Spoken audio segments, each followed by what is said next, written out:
วิธียิงโพสต์หน้าบ้านหรือว่าวิดีโอหน้าบ้านให้ทุกคนเลือกเพจหลังจากที่มันขึ้นหน้าต่างแบบนี้แล้วให้ทุกคนเลื่อนลงเลื่อนซอกโพสต์ที่เราต้องการที่จะยิง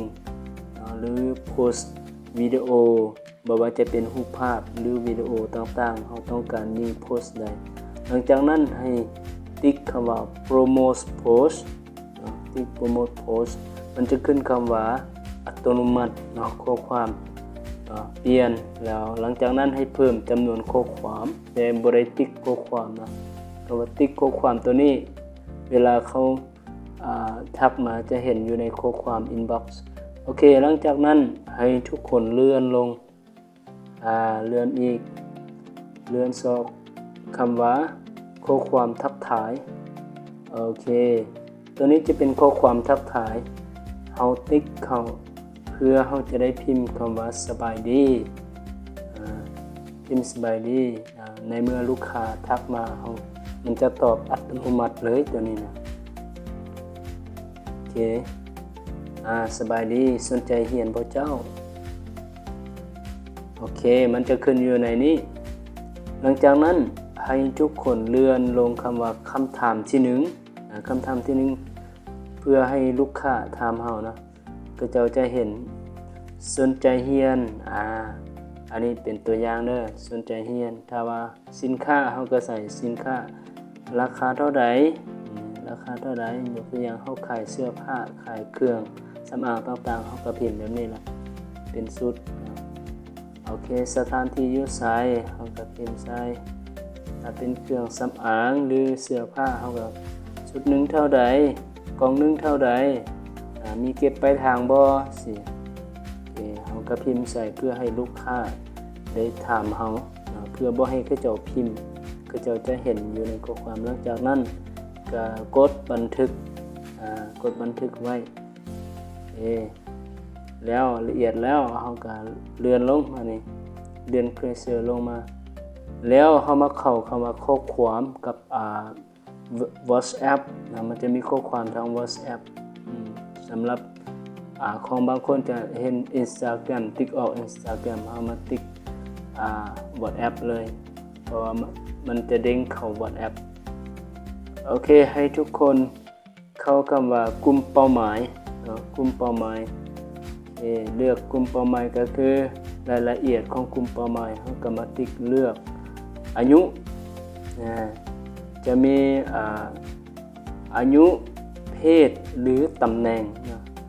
กรณีที่เฮาขายเครื่องเกี่ยวกับของผู้หญิงอย่างเครื่องสำอางเครื่องเสื้อผ้าเฮาก็เลือกของผู้หญิงเกี่ยวกับผู้หญิงเกี่ยวกับเครื่องผู้ชายหรือว่าทั้งหมดสามารถใส่ได้เบิดเฮาก็เลือกทั้งหมดนี้หลังจากนั้นเฮาก็เลือกซอกเฮาจะยิงอยู่แขวงใดเมืองใดหรือทั่วประเทศลาวเฮาก็พิมพ์ลาวโอเคพิมพ์ภาษาอังกฤษหรือภาษาไทยก็ได้นะมันจะขึ้นเป็นประเทศลาว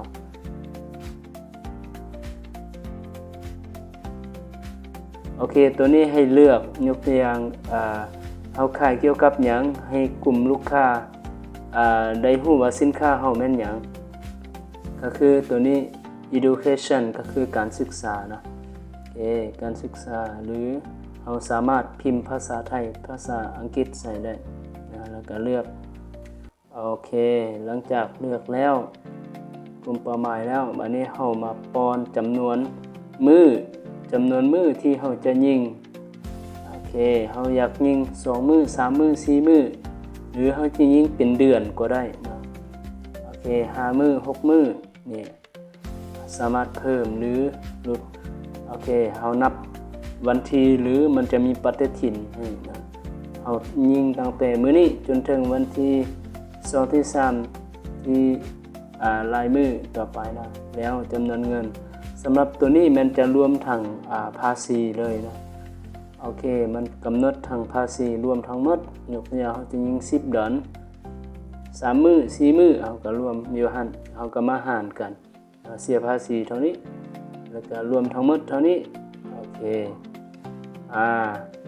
หลังจากนั้นเราก็มาติ๊กคำว่าตำแหน่งการจัดวางนะ ตำแหน่งการจะวางปิดลงเลยตัวนี้ปิดลงเพื่อเขาจะได้ติ๊กคำว่า Instagram ออกเนาะเขาติ๊ก Instagram นี่ออกเพราะว่าเขาบ่ได้ยิงเกี่ยวกับ Instagram แล้วหลังจากนั้นให้มาติ๊กคำว่าเปลี่ยน Mastercard หรือเขาจะเพิ่มบัญชีเพื่อยิงโฆษณาโดยเฉพาะแล้วก่อนที่เขาจะเพิ่มเขาต้องไปตั้งอยู่BCL1 BCL1 หรือธนาคารก็ได้ตั้ง Mastercard ไว้ก่อนเพื่อยิงโฆษณาโดยเฉพาะตัวนี้นะโอเคถ้าบ่มีบัตรตัวนี้ก็บ่สามารถยิงโฆษณาได้บางคนจะไปเปิดวีซ่าอยู่สาขาแบงก์ก็ได้นะธนาคารสาขาแบงก์หลังจากนั้นเราก็ป้อนรหัสป้อนตัวเลขรหัสลับ3ตัวเลขนะเราก็พิมพ์รหัสใส่พิมพ์รหัสเพื่อยืนยันให้เพจของเราได้รับรู้ว่าเราได้ป้อนรหัสตัวนี้โอเคติ๊กไปมีแต่เรารอท่าให้มันครบ100มันจะสมบูรณ์ตัวนี้นะกดคำว่าบันทึกหรือว่าเรียบห้อยนะหรือว่าเรียบห้อยแล้วนี่เนาะมันจะขึ้นเป็นรหัสของMastercard ขึ้นมาหลังจากนั้นให้กดเผยแพร่เลยก่อนที่เราจะกดเผยแพร่เราต้องตรวจสอบให้มันละเอียดแล้วก็ให้มันถูกต้องโอเคแล้วกดเผยแพร่เราก็รอท่ามันจะอนุมัติประมาณ15นาทีหรือ20นาทีนี่แหละ